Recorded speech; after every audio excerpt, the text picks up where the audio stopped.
Dios le bendiga. Si usted tiene su Biblia, quiero invitarle que allí donde está, eh,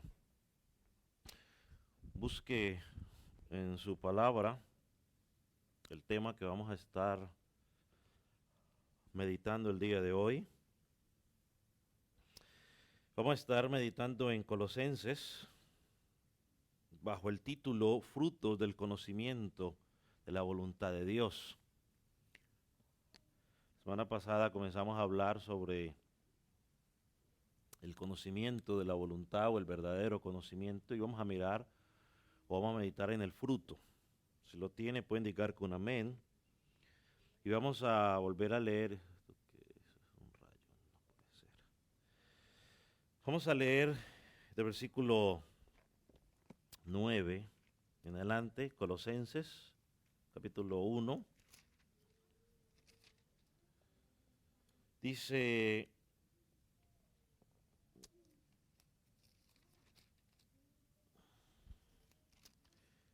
el apóstol, por lo cual vosotros, desde el día en que oímos, no cesamos de orar por vosotros y de pedir que seáis llenos del conocimiento de su voluntad, en toda sabiduría e inteligencia espiritual, para que andéis como es digno del Señor, agradándole en todo, llevando fruto en toda buena obra y creciendo en el conocimiento de Dios.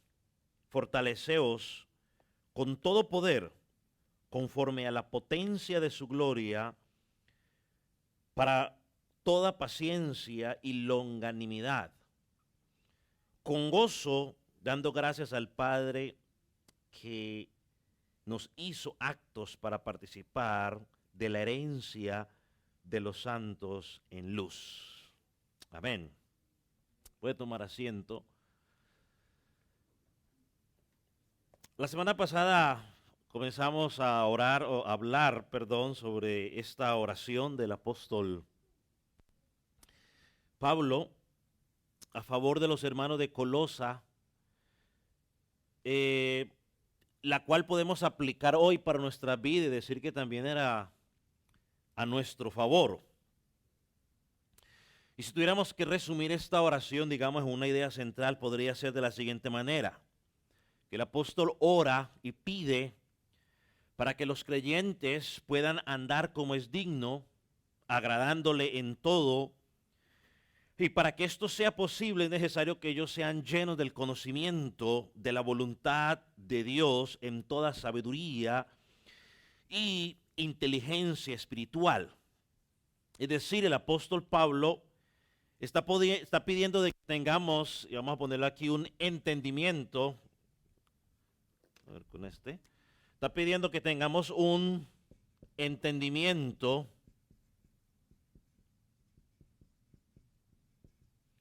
de la verdad.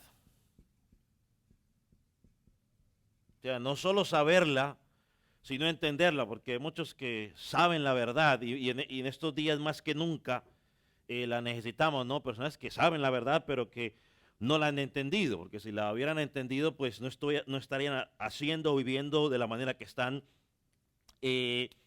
viviendo, ¿no? Entonces, ahora para que haya un entendimiento de la palabra, o un entendimiento de la palabra de Dios revelada en la palabra de Dios, aunque suene un poco redundante. Y luego, él clama para que tengamos la capacidad de aplicar ese conocimiento a nuestro estilo de vida. Entonces, es interesante. Primero, él ora para que seamos llenos de ese conocimiento, ora para que entendamos ese conocimiento y luego para que apliquemos ese conocimiento. Así que la única forma en la que el creyente puede evaluar su vida es a través de un estándar. Y la pregunta sería, ¿y cuál es el estándar? El estándar no es el hermano, el estándar no es el pastor, el estándar no es una iglesia, el estándar son ¿qué? Los principios que Dios ya dejó establecidos o revelados en su palabra. Por eso Pablo dice, pido que sean llenos del conocimiento, y si Si estás copiando, ponga conocimiento y ponga entre paréntesis estándar de la voluntad de Dios. Pablo quiere que seamos llenos de ello. Entonces, la única forma de poder tener un comportamiento correcto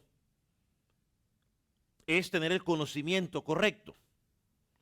Y para vivir de acuerdo a la voluntad de Dios, primero debemos saber cuál es la voluntad de Dios. Creo que eso lo hemos dicho varias veces. Por eso el versículo 9 dice, deseo que sean llenos del conocimiento de la voluntad de Dios. Y es algo interesante que miramos en la Escritura, mis hermanos, es que Dios primero, y es un mismo patrón, si usted puede hacer el ejercicio, tome todos las epístolas, usted puede ver la epístola de los Romanos, Gálatas, Filipenses y aquí mismo en Colosenses, que Pablo primero dice o delinea los principios y en la segunda parte de la carta empieza a explicar cómo debemos vivir esos principios. En Gálatas, por ejemplo, ¿no? Los 3 primeros capítulos donde Pablo delinea, ¿no?, los principios por los cuales el cristiano debe vivir, y luego en los últimos 3 capítulos Pablo resalta qué es o cómo se debe poner en práctica esos principios que ya sabemos. Entonces dice el apóstol aquí, que seamos llenos. Ahora, esta palabra llenos, creo que no hablamos mucho de ello la semana pasada. Llenos, esta palabra tiene una implicación interesante porque significa estar controlado.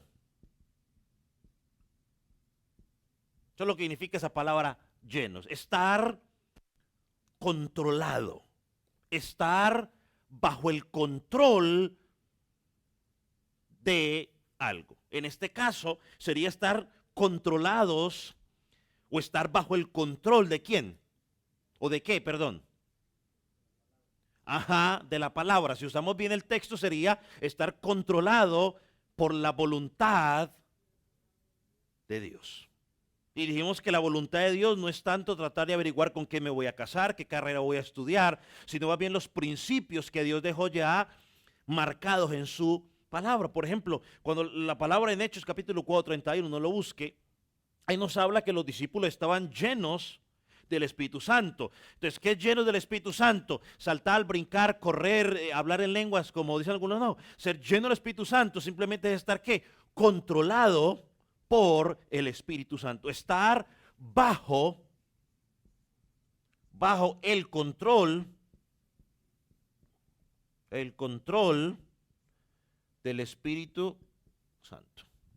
Eso es estar lleno del Espíritu Santo. Estar bajo el control. Hoy, tristemente, se ha bajado el estándar, digamos, de lo que es estar lleno del Espíritu Santo, y hoy se cree algo totalmente diferente a lo que la palabra de Dios enseña, lo que es la llenura del Espíritu Santo. Estar lleno del Espíritu Santo es estar bajo el control del Espíritu Santo, y para cada día estar lleno o controlado por el Espíritu Santo necesitamos cada día constantemente llenarnos de la palabra de Dios. De allí la importancia de la lectura personal, del estudio personal de la palabra, de congregarnos cuando se está enseñando la palabra, ya sea en un semillero de vida, ya sea en la escuela bíblica dominical los domingos, o ya sea en el servicio de adoración general de la congregación, o los miércoles. Entonces es importante hacerlo. Ahora, cuando estamos llenos del conocimiento de la voluntad de Dios, encontramos digamos 5 resultados, que podemos llamarlos así, de esa manera, de estar llenos del conocimiento o estar controlados por el conocimiento de la voluntad de Dios. Y eso vamos a mirarlos hoy. Creo que la semana pasada hablamos del primero. Y el número 1 es, primero, que podemos caminar digno del Señor. Ese es el primero, ¿no? Un caminar digno, creo que lo mencionamos aquí, dice el versículo 10, para que andéis como es digno del Señor. Y ese caminar digno, dijimos, déjeme hacer un recordatorio rápidamente, que es un concepto importante dentro de la Escritura. Habla de una conducta diaria.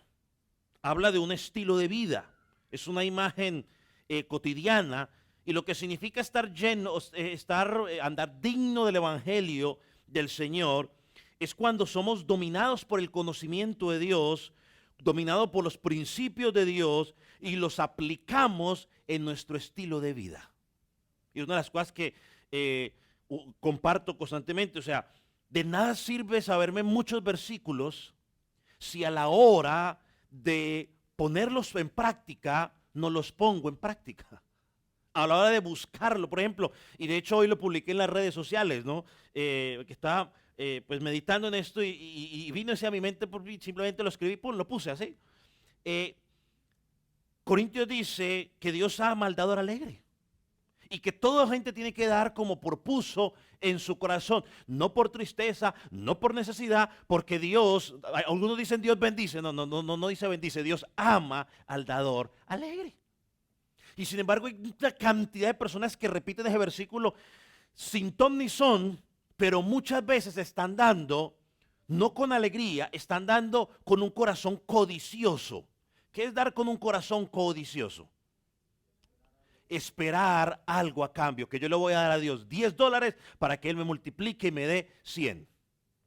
Otros dan bajo una manipulación, o sea, pues bueno, ya toca quedar para que se callen. Y entonces los manipulan 15, 20 minutos con una cantidad de versículos, la gente empieza a soltar.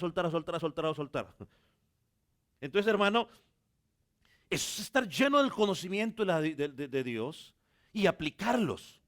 Y quizás algunos, a ver cómo lo digo, porque algunos podrían decir, no, pastor, ¿usted cómo va a decir eso?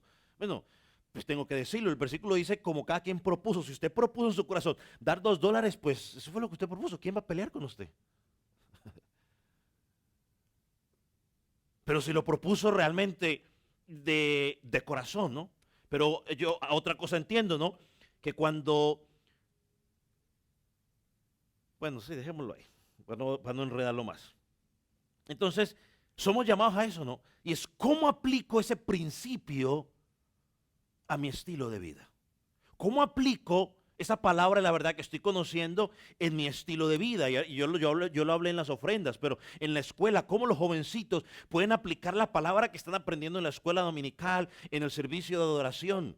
¿Cómo lo podemos aplicar? Me aprendí el Salmo 23, versículo 1, Jehová mi pastor, nada me faltará. Bueno, ¿cómo puedo aplicar yo ese principio en mi estilo de vida diario? Me aprendí Filipenses, que dice que por nada estemos afanosos, sino que nuestras peticiones sean conocidas delante de Dios en todo ruego, oración y súplica. Bueno, muy bien. Lo puedo recitar de memoria, muy bien. Ahora, ¿cómo puedo aplicar ese principio en mi vida diaria?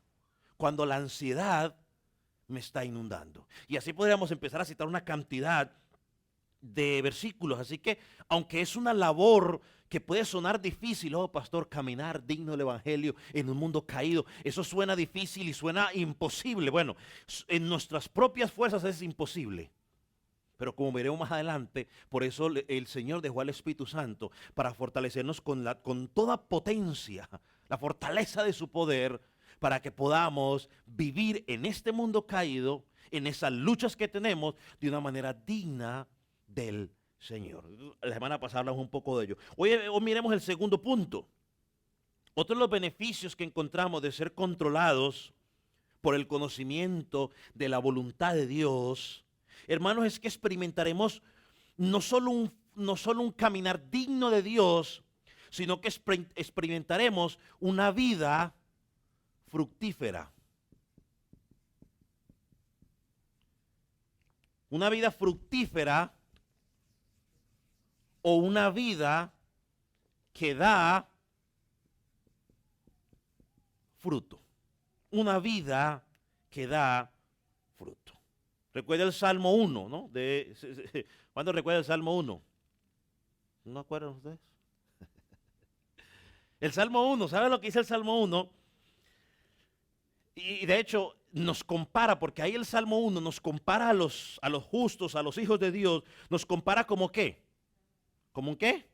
Como un árbol. ¿Qué pasa con ese árbol? ¿Está plantado en dónde? Junto a corrientes de agua. Y como consecuencia de eso, dice ese versículo, ¿qué hace ese árbol? ¿Da qué? Da fruto. ¿Y su fruto a qué hora lo da? A su tiempo, o sea, en el momento exacto da ese fruto. Entonces hay que decir una verdad. Hermano, un evangelio que no produce fruto es un evangelio muerto, y ese no es el evangelio que Jesucristo enseñó en su palabra. Un evangelio que no da fruto es un evangelio muerto. Y como fruto no estoy obrando fruto de llenar estadios, ni brincar, ni saltar, ni correr, ni nada de esas cuestiones. Ahora, ¿cuál es el fruto que enseña la palabra? Vaya a Juan 15, versículo 8 rápidamente. El creyente es salvo por fe. ¿Cuántos dicen amén? Pero esa fe no es una fe muerta, dice Santiago. Santiago dice que esa fe es una fe que produce ¿qué? Fruto. O sea, yo no soy salvo por obrar, pero si soy salvo, obro. ¿Sí? Suena como enredado.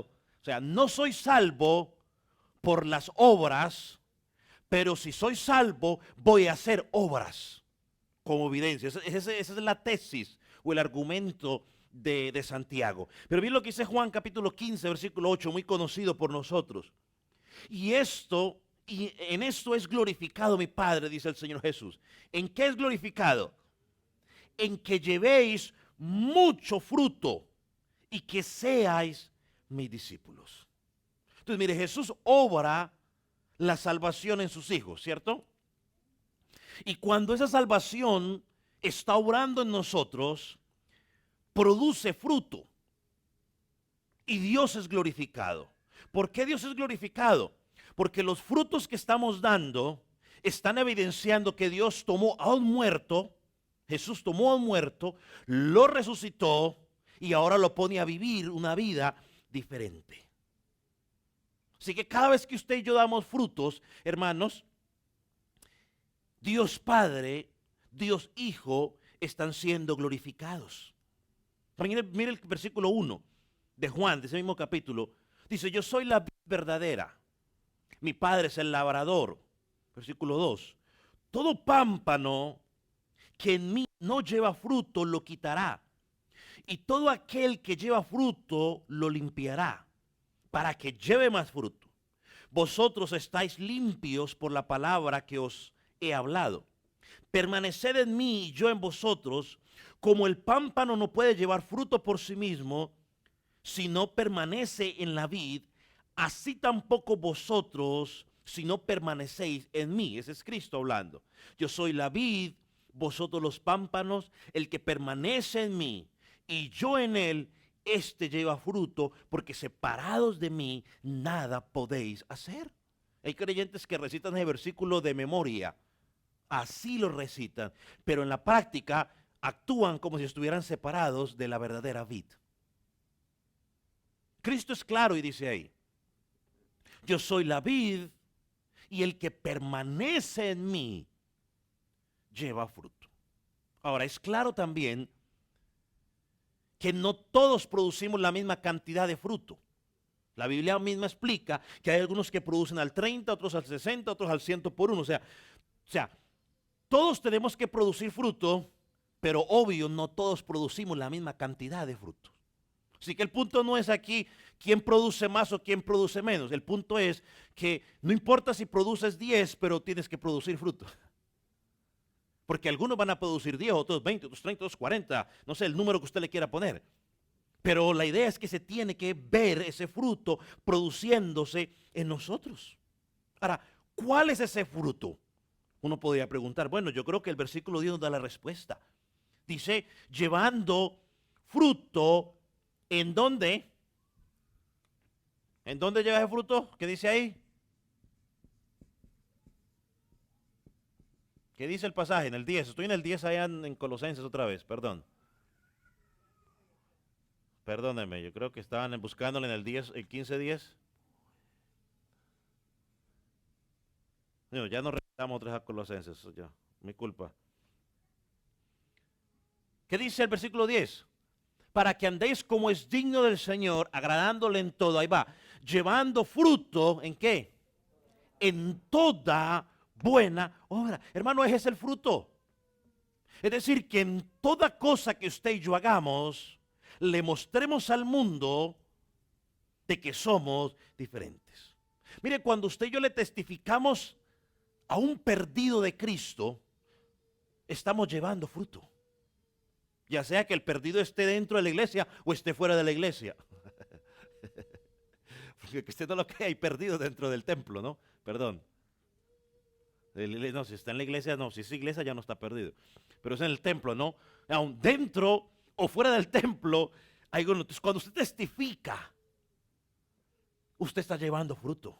Hermano, cuando usted, no sé cuánto han tenido la oportunidad de que se encuentren con un hermano y está, como dicen por ahí, bajo de nota.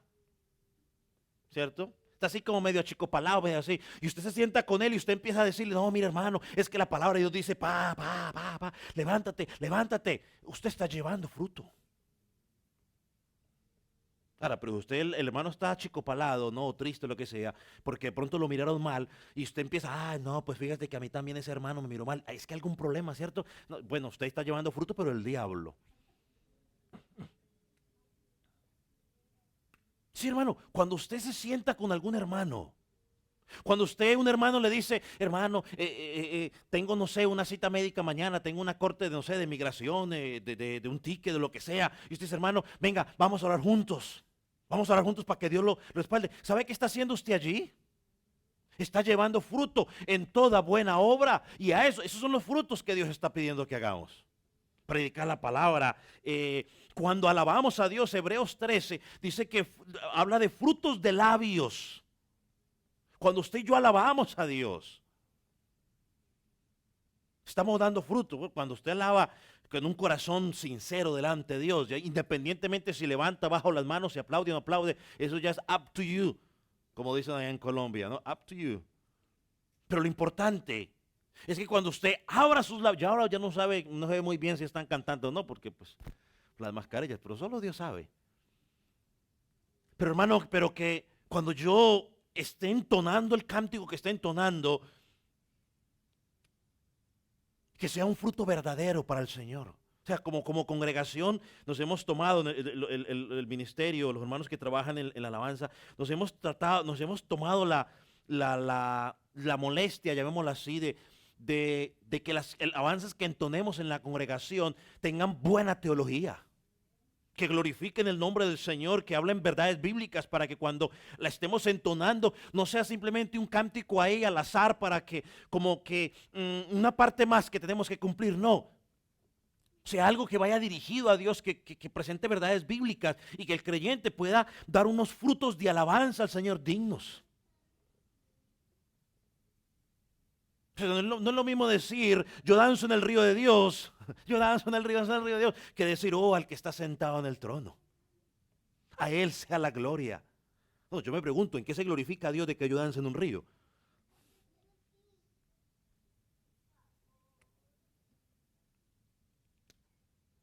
Mira, el mayor fruto del creyente es que cada día se parezca más y más a Cristo. Y por ejemplo, Gálatas capítulo 5, versículo 22 y 23, no necesita buscarlo, pero ahí en Gálatas capítulo 5, 22 y 23, Pablo llama el parecernos cada día más a Cristo. ¿Cómo lo llama en Gálatas 5? ¿El qué? El fruto del Espíritu. Amor, gozo, paz, paciencia, benignidad, bondad, mansedumbre, templanza, dominio propio. Hermano, cuando usted es amoroso, y recuerde que amor muchas veces requiere corrección, requiere ser fuerte con la persona. Cuando usted está en gozo, cuando usted anda en paz, cuando es paciente, cuando es benigno, estamos mostrando un fruto de que algo Cristo ha hecho en nuestras vidas. Y eso es fruto de que Cristo se está formando cada día en nosotros. Recuerde que el objetivo final de Jesús, de Dios, es que cada día nos parezcamos más y más a ¿quién? A Cristo. No es una vida fructífera aquí en la tierra. Si eso cae como añadidura, gloria a Dios. Pero el objetivo principal de Dios es que cada día yo me parezca más y más a Cristo, y el Espíritu Santo está enfocado en eso. Todos los días de mi vida, que Dixon Klinger cada día se parezca más y más a Cristo.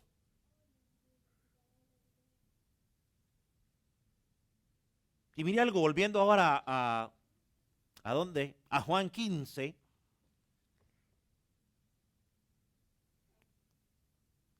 El verdadero creyente da fruto, ¿no? Y esos son, digamos, algunos de los frutos que mencionamos.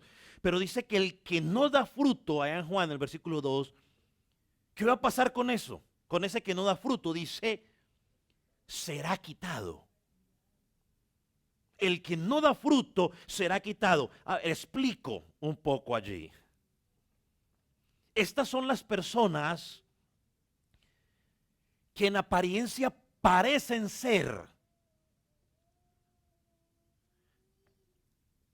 que están conectadas a la vid, pero verdaderamente no están en la vid. Parecen, pero no eran, como dice Primera de Juan. Porque con el verdadero creyente, el que sí da fruto, el que está conectado a la vid, dice el mismo versículo, que Cristo a ese lo poda o lo limpia. Dice el versículo, ya podar ya es más palabra nuestra, pero dice que lo limpia. ¿Para qué lo limpia? Para que lleve más fruto.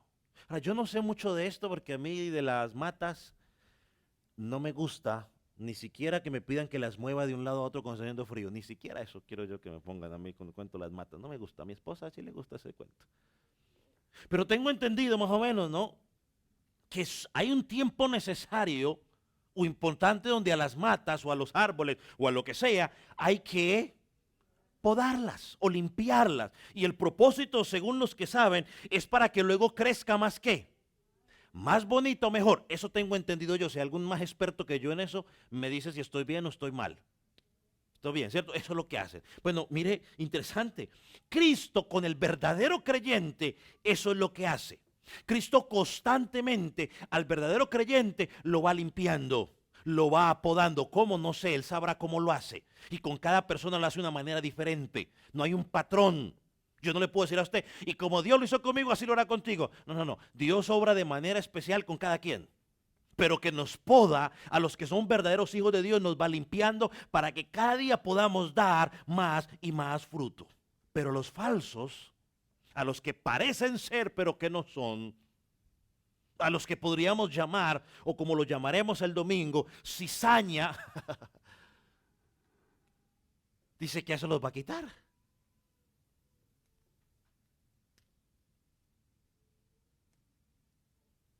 Entonces, hermano, para poder dar fruto, hay que estar conectado a la vid.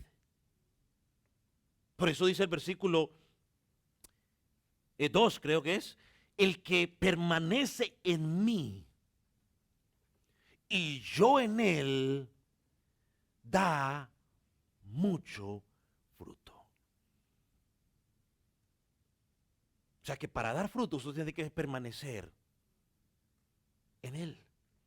Y Cristo dice, dice, permanece en mí y yo en él. Es decir, Cristo vive aquí, Cristo no está, salga y entra. Mire, si Cristo se tuviera que salir cada rato, hermanos, yo no sé cuántas veces saldría al día de nosotros.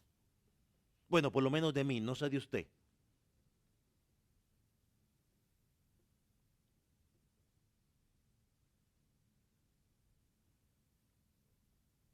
Avanzamos a nuestro tercer punto. Cuando el creyente está lleno del conocimiento o controlado por el conocimiento de la voluntad de Dios, ese creyente camina como es digno, ese creyente lleva mucho fruto. ¿Y sabe qué pasa? Hay un tercer elemento en el versículo 3. Ese creyente, ¿qué cree que dice usted? Léalo a ver. Y me dice, ¿qué pasa con ese creyente? Se lo leo. Llevando fruto en toda buena obra y que y creciendo en el conocimiento de Dios. ¿Qué saca usted de allí?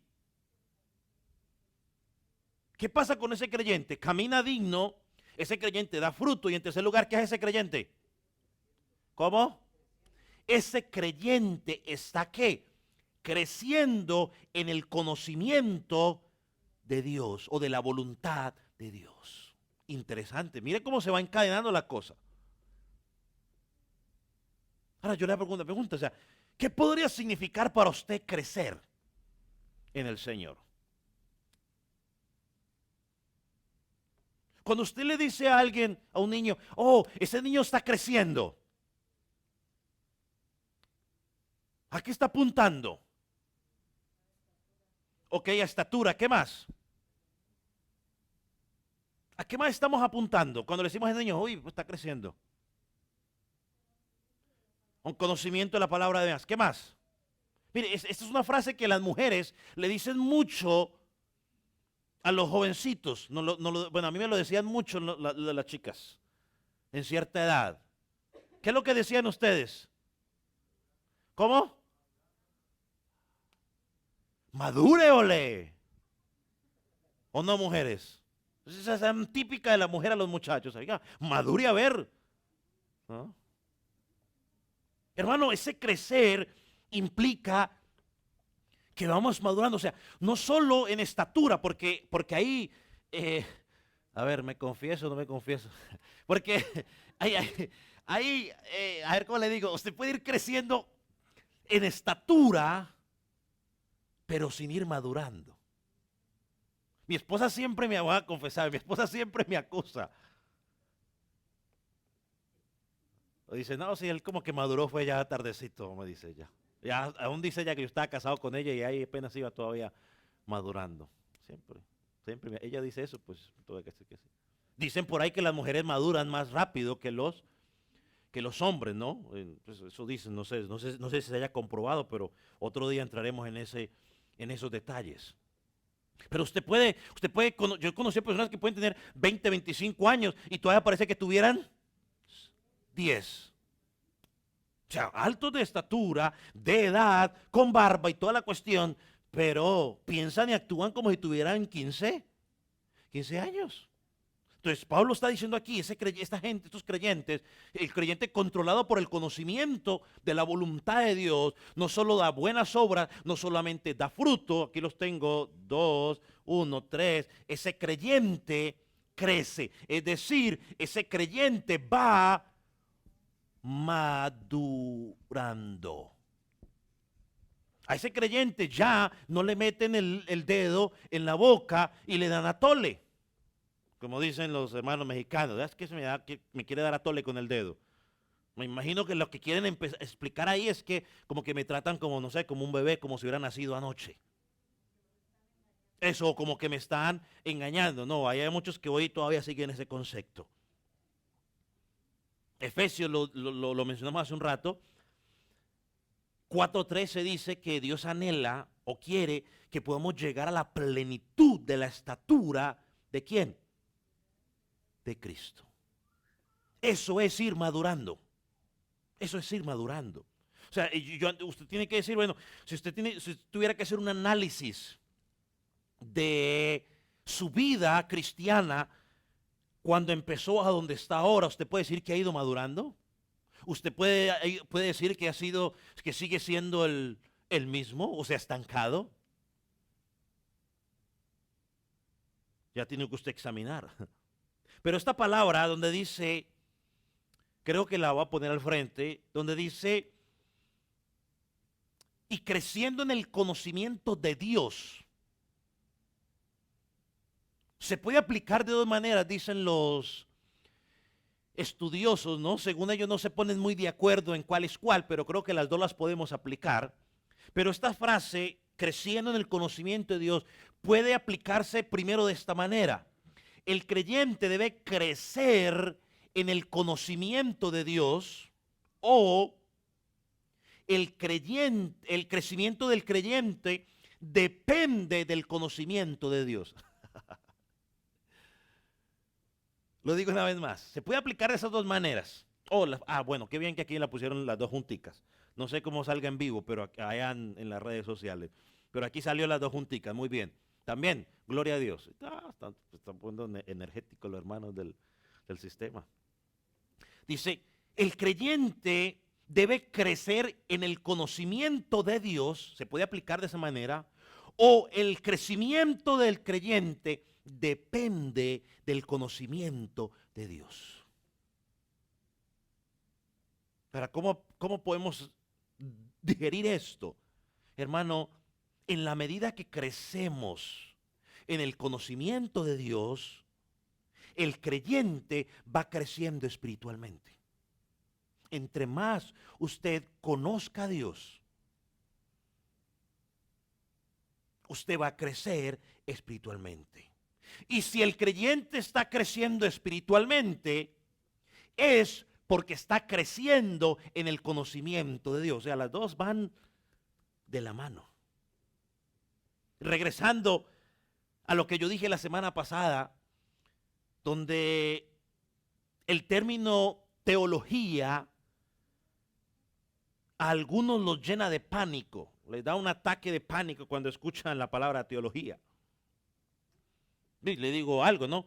Esto que estamos haciendo nosotros hoy es simplemente teología, ¿no? Cada vez que nos reunimos como iglesia, cada vez que usted se sienta en su casa a estudiar un pasaje de la Escritura, está haciendo teología. ¿Por qué, pastor? Bueno, porque usted quiere conocer qué es lo que Dios quiere decirle. Está haciendo teología. Bueno, la diferencia es que hay unos que hacemos mala teología y otros hacen buena teología. Ya son dos diferencias. Ya eso lo veremos. Pero mire lo que dice Oseas. Busque Oseas, capítulo 6, versículo... Bueno, yo se lo voy a resumir, pero en sus notas ponga Oseas, capítulo 6, versículo 6 y 7. Resumido, mire lo que Dios quiere. Dice, porque misericordia quiero y no sacrificio. Conocimiento de Dios más que holocaustos. Oh, hermano, hay una cantidad de gente haciendo sacrificios delante de Dios sin conocer a Dios. Gente crucificándose. Yo veo esas cuestiones. Este abril que pasó, muchos estaban tristes porque llevaban 110 años, por primera vez en no sé en cuántos años, que no se iban a hacer el peregrinaje ese de la caminata de la crucifixión de Jesucristo, y no se iban a colgar, y estaban que se morían desesperados, porque en todos los años no lo habían hecho. No sé, el 12 creo que también lo mismo, porque no hubo la caminata de la señora de Guadalupe. Haciendo todo ese poco de cosas, Dios dice, mire, yo lo que quiero es que me conozcan. Si me conocieran de verdad, ¿qué cree? ¿Se estarían crucificando cada año? ¿Estarían cargando a María de Enterprise hasta Dothan? Creo que eso es lo que hacen. Es de Enterprise hasta Dothan que lo hacen, ¿no? Los que un día lo hicieron. No, bueno, pero la caminan por aquí, por otra la caminan. No sé por dónde, pero la caminan. Yo eso sí lo tengo, pensé que era de Enterprise, entonces ahí sí corrijo. O sea, si conocieran verdaderamente a Dios, no tendrían que hacer eso. Dijo un pastor, interesante esto, todo cristiano es un teólogo. Todo cristiano tiene una teología. Todo cristiano tiene un conjunto de creencias que componen su teología. Esta es la razón por la cual, hermano, cuando usted y a mí nos hablan de algún tema en particular, y créame que estuve pensando en sacar algunos temas, pero dije, dejémoslo en tema en particular. Muchas veces el creyente choca y patalea cuando escucha ese concepto. ¿Sabe por qué? Porque eso que está escuchando choca contra su teología, o el concepto que él ha creado en su cabeza de lo que dice la Escritura. Entonces, choca, y esa es la razón por la cual hay tanto conflicto. Y porque a veces nosotros llegamos a estudiar la palabra de Dios con una conclusión ya establecida. Hermano, y cuando yo llego a estudiar la palabra de Dios con una conclusión ya establecida, tengo serios problemas. Yo estudiaba sobre un tema en particular, y este teólogo murió hace unos 2 años, que se convirtió en un defensor de ese concepto en particular. Él decía que cuando lo escuchó por primera vez, chocó contra él y duró 2 años peleando contra la Escritura, porque ese concepto que él había leído en la Escritura, que le comenzó a enseñar, chocaba contra lo que él creía, contra la teología de él. Y yo le dije, bueno, si este teólogo de tanta prominencia peleó 2 años, pues bueno, pues imagínense, ¿cuántos años iremos a pelear nosotros? ¿Ah? Sí, posiblemente el resto de nuestra vida. ¿Sabe? Y yo, mientras yo pensaba en esto, o sea, o bueno, cuando yo estaba hablando de la perseveración de los santos en el video en vivo, después yo voy y reviso los comentarios y miro por ahí qué hay, porque pues estoy aquí, no veo qué hay. Yo voy y reviso luego. Entonces había un comentario que decía ahí, cuando yo hablaba de que la salvación no se pierde, que decía, hermanos, puso alguien ahí, por favor lean Hebreos 6 y mandó a los hermanos a leer Hebreos 6 y Hebreos 2 y todas las maneras, porque sí, se pierde. Y entonces esta persona tenía ese conflicto porque lo que estaba diciendo yo en la palabra chocaba contra la teología que esa persona tenía. ¿Cuál es la teología? Bueno, de esa persona que la salvación se pierde. Yo la primera vez le contesté, le dije, hermano, le dije, lea la escritura.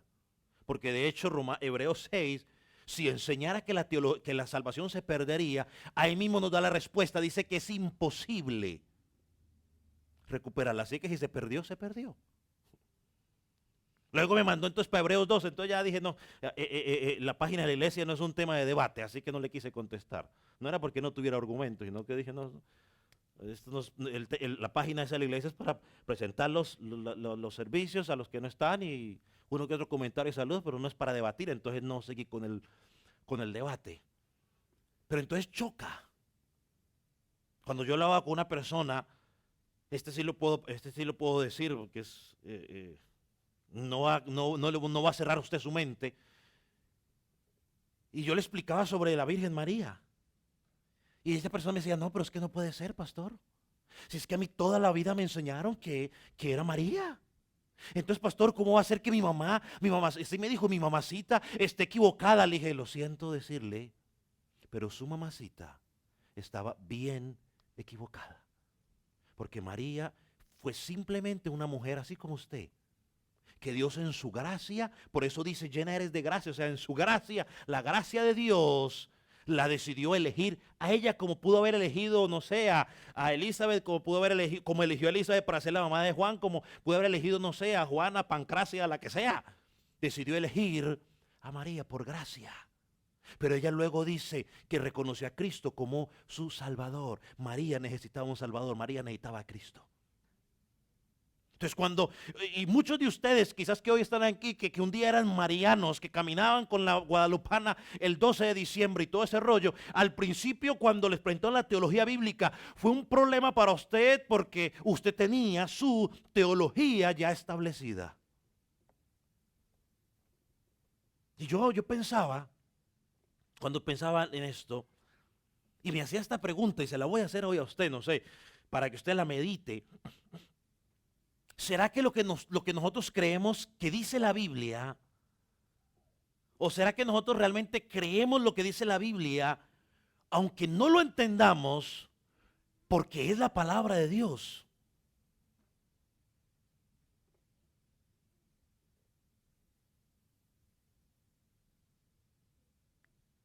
¿O la creemos o estamos creyendo porque lo que está diciendo está alineado con mi teología?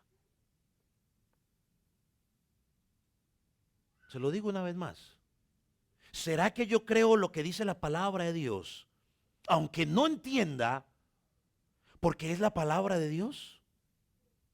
¿O yo estoy creyendo lo que dice la palabra de Dios porque ella se alinea o está de acuerdo con la teología que yo creo? Ahí se lo dejo para que piense. Porque hay cosas de la palabra que no entendemos, que es difícil de explicar. Pero las creemos o la creo porque es la palabra de Dios. O yo las creo porque están de acuerdo a lo que yo creo o a lo que yo pienso.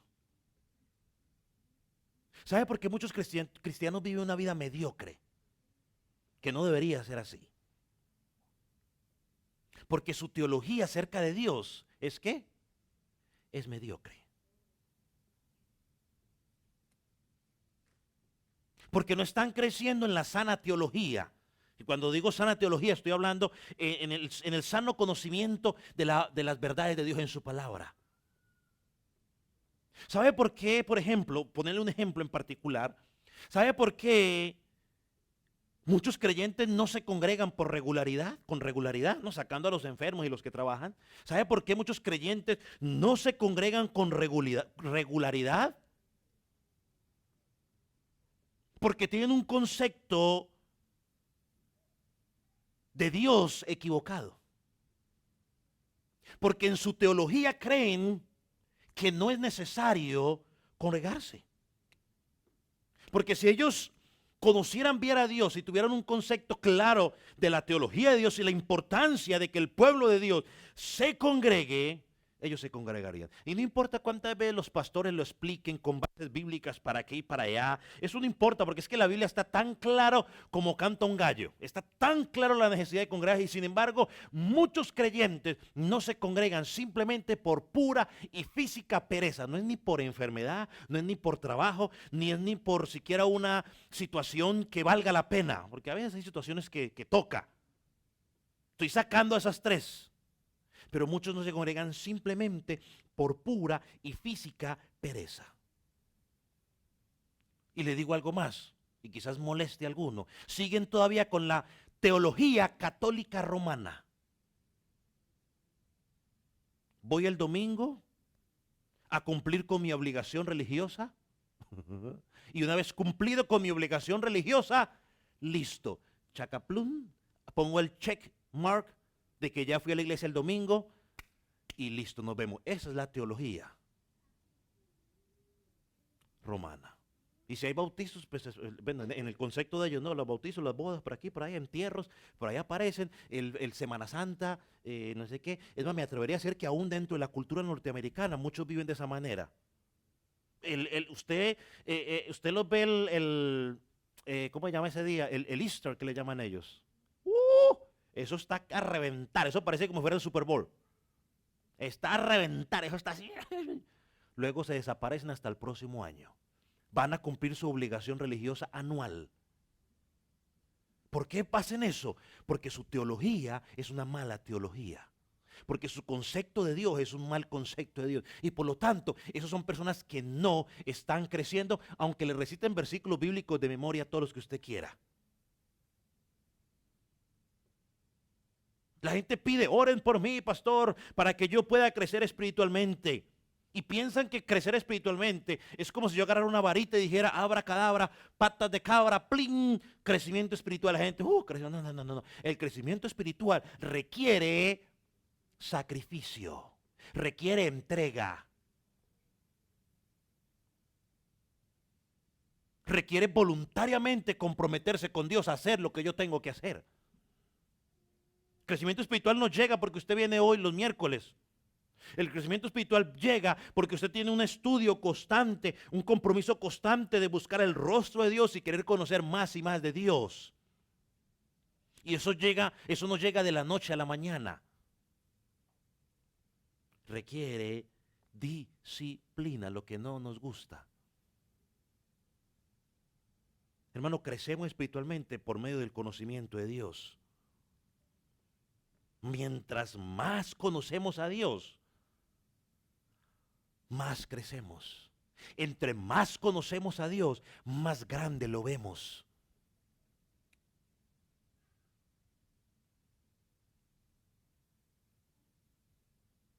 El conocimiento de Dios no es solo llenarse de información. Aclaro, ¿no?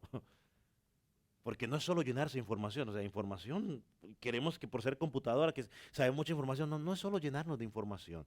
Hermano, la información esa, digamos, puede servir como una base o un fundamento para relacionarnos con él. Miren lo que dijo Arthur Pink.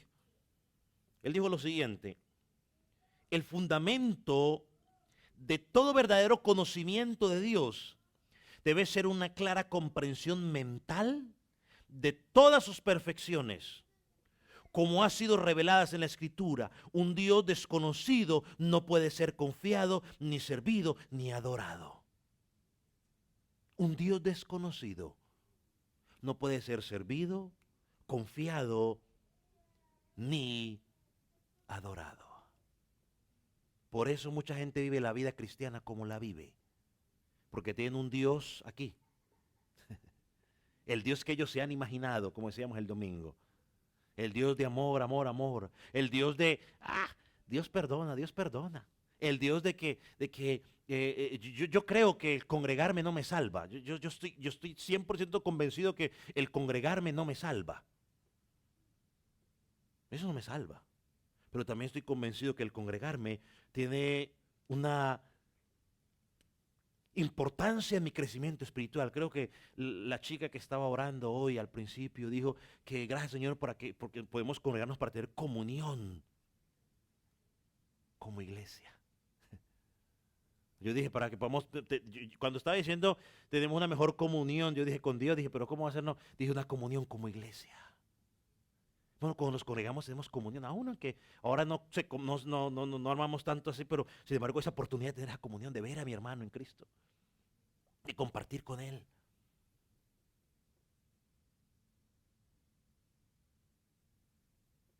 Pero no se puede confiar en un Dios, no se puede servir a un Dios, no se puede adorar a un Dios que no se conoce.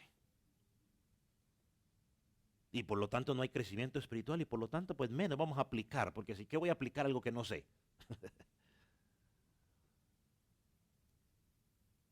¿Ya entiende usted por qué algunos viven como viven? Vaya a Daniel rápidamente. Mira lo que dice Daniel 11:32.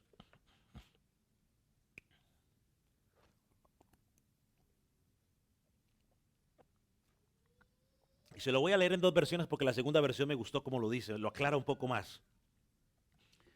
Con lisonjas seducirá a los violadores del pacto. Mas el pueblo, mire lo que dice, mas el pueblo que ¿qué? Que conoce a su Dios. ¿Qué va a hacer ese pueblo? Se esforzará y actuará. A mí me desespera cuando la gente me dice, no, es que estaba cansado. No, como usted es el único que se cansa, pues. ¿Por qué no fue a la iglesia, hermano? No, es que tuve un día cansado. Mire la cantidad de vagos que hay aquí hoy, que no trabajan, que la pasan todo el día en la casa haciendo nada. Y como no tienen nada que hacer en la iglesia, en la casa, pues para salir un rato vamos a la iglesia hoy en la noche. ¿Cierto? ¿Vagos? No, aquí hay más de uno que a las 5 de la mañana ya está en pie. Aquí hay más de uno que llegó y corrí, pum, pum, volando y pum, llegó aquí. De todo el día estar trabajando. Así que eso no es excusa. Y aquí hay algunos de los que yo sé que les toca maciar, como dicen en mi país, en su trabajito, para ganarse el sustento. Entonces no es excusa. Ahí dice, mas el pueblo que conoce a su Dios es un pueblo que se esfuerza y es un pueblo que actúa. Mire cómo lo traduce la palabra de Dios para todos. El rey del norte utilizará halagos y mentiras, eso es lo que significa lisonjas, ¿no? Halagos y mentiras para aprovecharse de los que violan el pacto sagrado. O en cambio dice, los que conocen a Dios seguirán firmes en cumplir con el pacto. Firmes y adelantes. Firmes como los militares cuando están ahí parados frente al comandante, firme, no se mueve ni una mosca, aunque el sudor le corra por las piernas, está ahí, firme. Muévase y verá lo que pasa. Luego del insulto y todas las cosas, le puede pasar de todo, lo que usted puede imaginar. No es el conocimiento de Dios lo que fortalece nuestra vida espiritual. ¿En qué es que nos fortalecemos cuando todos pasamos por momentos de dificultad? Si no es en esas promesas de que Él es nuestro pastor, que caerá a nuestro lado 1000 y 10,000, que por nada estemos afanosos. ¿No son esas promesas que nos fortalecen? No son esas promesas cuando uno recuerda cuando Dios le dijo a Pablo, Pablo, bástate de mi gracia. Oh Señor, también es para mí. Apodérate de mi gracia, porque mi gracia se va a fortalecer en tu debilidad. Eso nos ayuda a crecer. Mientras el mundo corre a las drogas, al alcohol, a todas esas cuestiones, a suicidarse, a todas esas situaciones, el creyente corre en los brazos de Cristo. Es el conocimiento de Dios el que nos da ese vigor en medio de esas dificultades. ¿Quién no tiene dificultades? Yo le decía a estos chicos, unos chicos entre, no sé, creo 13 y 17 años, le dije, ya ustedes a esta época de su vida ya se han dado cuenta que la vida no es tan fácil. Y a medida de que sigan creciendo, que vayan madurando y vayan pasando a otros estados de la vida, se van a dar cuenta que las cosas son más y más complicadas. Y ya los que están un poco más avanzados de edad que yo saben que las cosas siguen complicadas aún todavía. Porque hay otros tipos de cosas que ya preocupan. Pero hay dificultades. Yo creo que si el creyente conociera verdaderamente a Dios, o conociera más a Dios, como es revelada en su palabra, dejaría la pereza. Su conducta sería diferente. Entonces, conocer a Dios no es tener información más sobre Dios.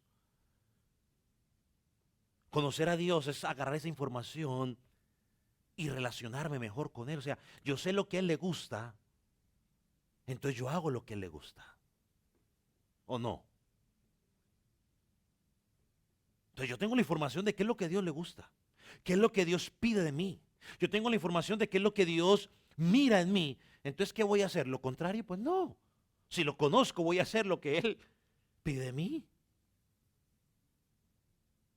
Hay una teología equivocada que se está metiendo dentro de las iglesias y que es peligrosa. Y es que hoy nos queremos relacionar con Dios por medio de la emoción. Y donde hay mayor emoción, la gente piensa que Dios está allí presente. Donde hay un show, la gente piensa que Dios está allí presente. Y no necesariamente.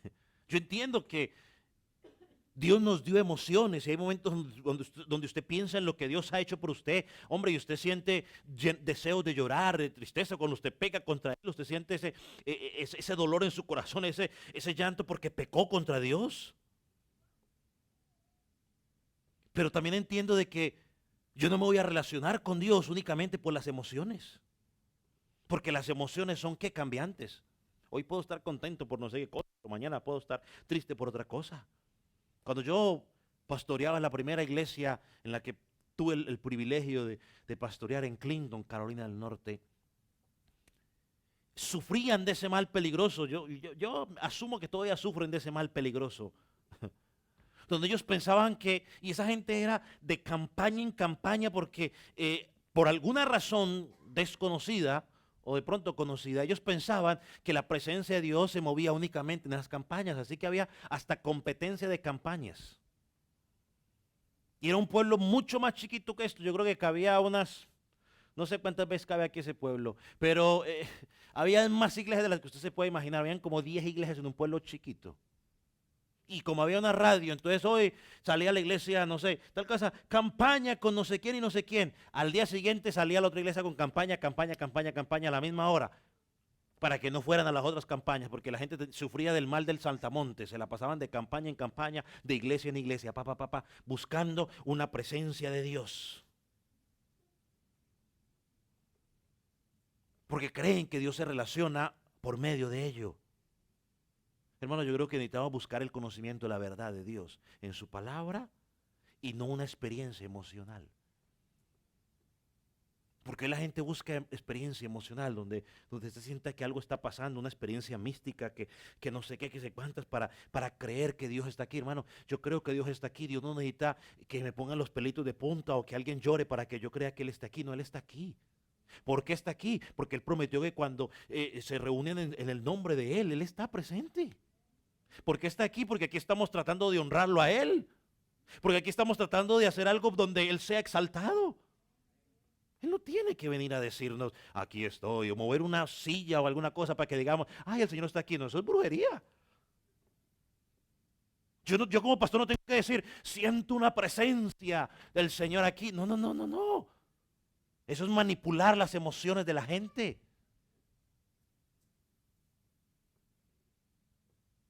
Necesitamos conocer la palabra. Hay que buscar a Dios. Y tristemente hoy, mucha gente está buscando experiencias emocionales y no está buscando a Dios. Hermano, el fin es Dios. El fin no son las experiencias emocionales. El fin no es lo material, porque también mucha gente está buscando a Dios, perdón, las cosas materiales a través de Dios. No, el fin es buscar a Dios. El fin es relacionarnos con Dios. Esto nos lleva a la siguiente, rápido. Cuando estamos llenos del conocimiento o controlados por el conocimiento de la voluntad de Dios, los principios de Dios, dice el apóstol Pablo, seremos fortalecidos. Mira el versículo 11. Fortaleceos con todo poder, conforme a la potencia de su gloria, para toda paciencia y longanimidad.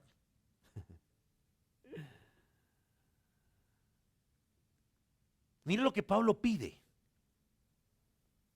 por los hermanos de Colosa, y creo que también pide por nosotros, para que seamos fortalecidos con toda fuerza, con la potencia de la gloria de Dios. ¿Qué es ser fortalecido? Hermano, o esa palabra fortalecido, perdón, aparece en un presente continuo. O sea, es una acción ¿qué? Continua. No es que Dios te salvó a ti y le dijo, listo, Dixon, ya estás salvo, de ahora en adelante, mire cómo se las arregla. No. Es como cuando usted le dice, sí, cásese, cásese, hermano, cásese, que es la voluntad de Dios. Usted se casa y luego le dicen, bueno, mire cómo se la arregla usted ya solo. Y entonces te toca, ¿qué dice allá? Aguantarse ese chicharrón. No, Cristo dice, mira, yo te salvo, pero yo con mi poder te voy a continuar sosteniendo hasta el día que mueras. Su glorioso poder. O sea, aquí está en juego, perdón, el carácter de Dios. Su poder obrando por medio del Espíritu Santo. Así que Pablo quiere que el creyente entienda que en la vida cristiana, en esa carrera cristiana, una carrera que puede parecer imposible, difícil para nosotros, nuestras propias fuerzas, pero que no la podemos vivir, o que la podemos vivir dependiendo totalmente de Dios. Ahora mire el versículo 29, vamos a estudiarlo más adelante, pero creo que el versículo 29 es consolador para lo que estamos diciendo aquí. Mire lo que dice el versículo 29, para lo cual también trabajo luchando según la potencia de Él, la cual actúa poderosamente en mí. Mire que Pablo no dice aquí que Dios totalmente actúa solo.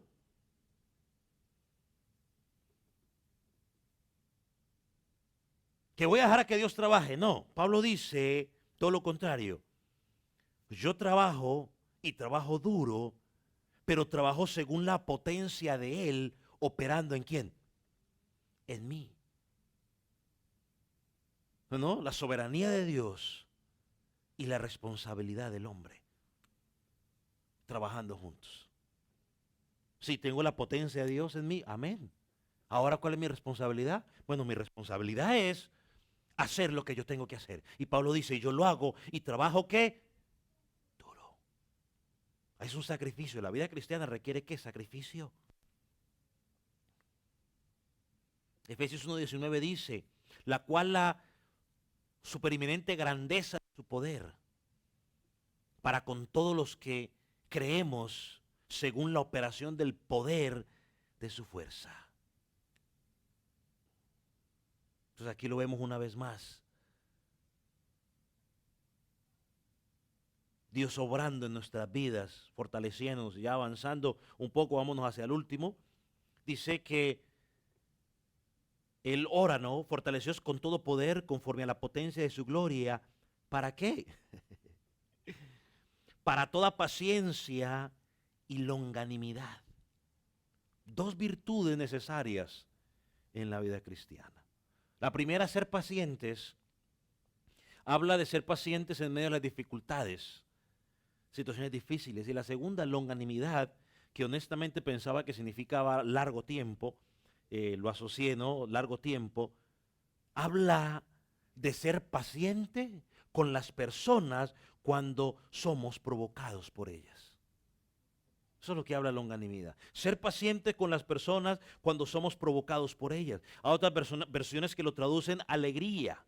O dice que soportemos con alegría. Así que los dos, la paciencia y la longanimidad, aluden a las pruebas. Se necesita que en las pruebas que pasemos, el creyente necesite el poder de Dios para ser paciente y estar alegres en los momentos de dificultad. No importa la situación que pasemos. Nos podemos sobreponer de cualquier situación. ¿Por qué? Porque el poder de Dios que levantó a Cristo de los muertos es el mismo poder que está a nuestra disposición. Es el mismo poder. Así que no tenemos excusa, mis hermanos, para que en medio de las pruebas diga, hermano, ¿y por qué está así? Ah, porque me miraron feo en la iglesia, ya no quiero ir. Hermano, ¿por qué no volvió a la iglesia? Usted le dice, ¿por qué no volvió a la iglesia? Dice, ah, lo que pasa es que eso ahí. Si no saludaban cuando se podía saludar, imagínense ahora. Bueno, yo por ahí no voy. Tenemos el poder de Cristo que nos fortalece en esos momentos. Cuando el enemigo nos ponga pensamientos en la mente, de tú no puedes, que tú eres un fracasado, que esto y lo otro. Hermano, esto no son palabras de confesión positiva lo que le estoy dando yo, es una verdad bíblica. Cuando el enemigo quiera derribarte con pensamientos erráticos, recuerda, el poder que levantó a Cristo de entre los muertos es el mismo poder que opera en ti hoy, si eres hijo de Dios. Recordamos las palabras de Cristo o de Dios al apóstol Pablo. Pablo, bástate de mí, porque mi poder se perfecciona en la debilidad. Y mire, y la primera parte del versículo 12, que es la próxima semana lo miramos un poco, pero dice que tenemos que hacer eso, soportar esas pruebas de dificultad. ¿Cómo? Con todo gozo, dando gracias al Padre, que nos hizo actos para participar de la herencia de los santos en la luz. Él nos hizo actos, no fuimos nosotros, Él nos hizo actos. Dejémoslo allí. Comentario, pregunta.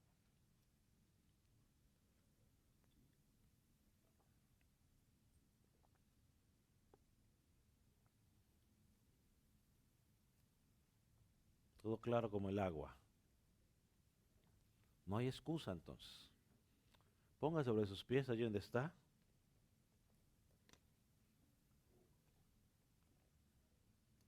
Y si alguno que no está viendo tiene alguna petición, pues nos lo puede mandar en inglés o en español. Ahorita vamos a tener tiempo para orar por esas peticiones. Padre, gracias por ser bueno, gracias por ser eterno. Gracias por morir. Gracias por ser lo que eres. Gracias porque por medio de tu palabra tú nos retas, nos recuerdas o nos llamas a examinarnos a ver en cómo estamos.